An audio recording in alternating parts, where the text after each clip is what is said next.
देश की नामचीन आईटी कंपनी इन्फोसिस इन दिनों अपने नॉन कम्पीट क्लॉज को लेकर सुर्खियों में है। कंपनी ने एट्रिशन से परेशान होकर नए कर्मचारियों के ऑफर लेटर में ऐसी शर्त रख दी है जो उसके लिए अब परेशानी का सबब बन सकती है। पहले इन्फोसिस के उस नॉन कम्पीट क्लॉज का जिक्र करते हैं जिसकी शिकायत लेबर मिनिस्ट्री तक पहुंच गई है। कंपनी की शर्त के मुताबिक अगर कोई कर्मचारी कंपनी छोड़ता है तो वो कम से कम 6 महीने तक उसकी कॉम्पिटिटर कंपनी में काम नहीं कर सकता। इन्फोसिस के 2 बिजनेस हैं। Core IT sector non compete clause के तहत नौकरी छोड़ने वाला कोई कर्मचारी 6 महीने तक टीसीएस, एक्सेंचर, कॉग्निजेंट टेक्नोलॉजी और आईबीएम को ज्वाइन नहीं कर सकता। अपने बीपीओ बिजनेस में भी एट्रिशन को रोकने के लिए 9 कंपनियों में अपने कर्मचारियों के जाने पर पाबंदी लगा दी है। हालांकि इन्फोसिस ने साफ किया है कि उसका नॉन कम्पीट क्लॉज किसी कर्मचारी की तरक्की में बाधा नहीं बन सकता। ऐसे में सवाल उठता है कि कंपनी ने ऐसे क्लॉज रखे ही क्यों?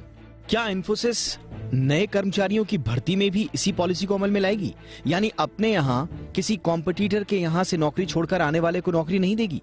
वहीं कोई कर्मचारी बेहतर भविष्य के लिए अगर इन्फोसिस छोड़ता है तो 6 महीने तक सैलरी में होने वाले नुकसान की भरपाई कौन करेगा? ये कुछ ऐसे सवाल हैं जिसका जवाब इन्फोसिस को देना चाहिए।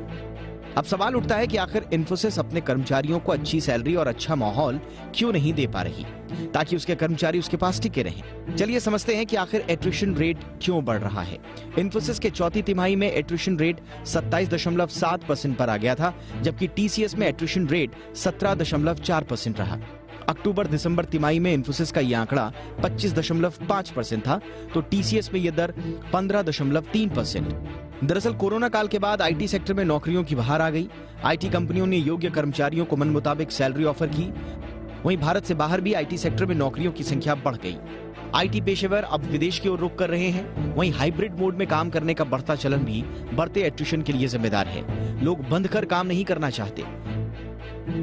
ऐसे में कंपनियों को चाहिए कि वो किसी नॉन कम्पीट क्लॉज को लागू करने की बजाय एक ऐसा एनवायरनमेंट डेवलप करें जो कर्मचारियों को बांधे रखने में कारगर साबित हो। ब्यूरो रिपोर्ट, जी बिजनेस।